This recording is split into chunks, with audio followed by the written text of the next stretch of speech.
Madame la vice-présidente, Monsieur le Président, chers collègues, en décembre 2017, nous adoptions une première feuille de route santé intitulée « Sécuriser le présent, préparer l'avenir ».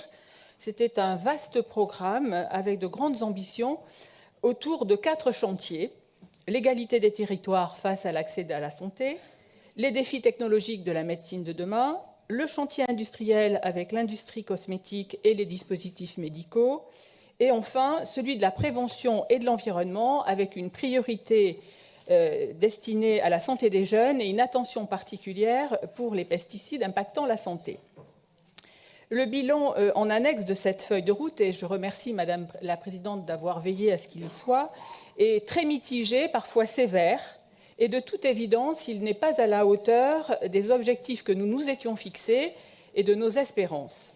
Si cette évaluation pointe certes des beaux projets aboutis, et nous en sommes heureux, il en ressort néanmoins une feuille de route restée trop confidentielle, y compris en interne, un plan d'action trop segmenté autour de 4 chantiers, une action régionale pas identifiée dans sa globalité et des outils peu mobilisés, une communication insuffisante et mal ciblée, une gouvernance et un pilotage insuffisants, des temps d'ingénierie trop importants et des partenariats complexes à monter. Aujourd'hui, 6 ans après, dans un contexte général encore moins favorable, de désertification médicale amplifiée, de médicaments contingentés quand il ne manque pas, de lits d'hôpitaux qui ferment, de personnel soignant épuisé et qui manque, et avec les compétences qui sont celles d'une région, Monsieur le Président et Madame la Vice-présidente, vous nous proposez une nouvelle feuille de route 2023-2028. Dans cette nouvelle feuille de route, nous retrouvons les 4 chantiers de 2018-2021, mais transformés en 3 priorités, une formulation légèrement modifiée qui en dit long sur les difficultés à obtenir des résultats tangibles ces dernières années. Avec ces 3 priorités, cette feuille de route affiche une nouvelle ambition phare, importante, celle de une seule santé. Alors moi j'aime bien une seule santé parce que j'aime bien parler français, alors on va ajouter One Health, avec une recherche essentielle de transversalité, de complémentarité entre la santé humaine, la santé animale et celle du végétal. Une grande ambition qui devra veiller à ne pas déstabiliser encore plus notre modèle agricole néo-aquitain déjà bien fragilisé.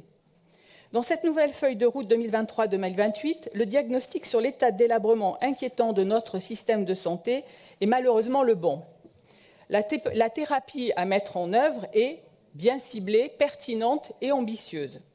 Mais, car il y a un mais, pour parvenir à ces objectifs de nouveau très ambitieux, quels moyens aurons-nous? Aurons-nous à notre disposition les principes actifs nécessaires et surtout les excipients indispensables à une administration efficace pour un traitement réussi et une guérison rapide de notre santé? Comment ces actifs et ces liants absolument nécessaires pour pallier les défaillances identifiées et pointées dans le bilan précédent, comment ces actifs gages de réussite seront-ils mobilisés et mobilisables? À vrai dire, en lisant avec beaucoup d'attention cette nouvelle feuille de route, nous n'avons pas trouvé de vraies réponses à ces questions pourtant fondamentales. Et ce n'est certainement pas avec l'enrobage vert Néoterra de cette nouvelle feuille de route que nous gagnerons la bataille de l'efficacité, du pragmatisme et surtout du résultat. Pour mémoire, la fonction première d'un enrobage est uniquement de mieux faire passer la pilule dans certaines gorges étroites ou sclérosées. Il ajoute souvent des contraintes à la fabrication. Monsieur le Président, malgré ces questions, malgré notre inquiétude légitime sur les moyens pour y répondre efficacement, mais face à l'urgence bien réelle de la situation et en responsabilité, nous voterons pour cette feuille de route, tout en restant extrêmement vigilants dans la traduction qui en sera faite dans la feuille de route Néoterra. Je vous remercie et je remercie Françoise Janson pour son écoute.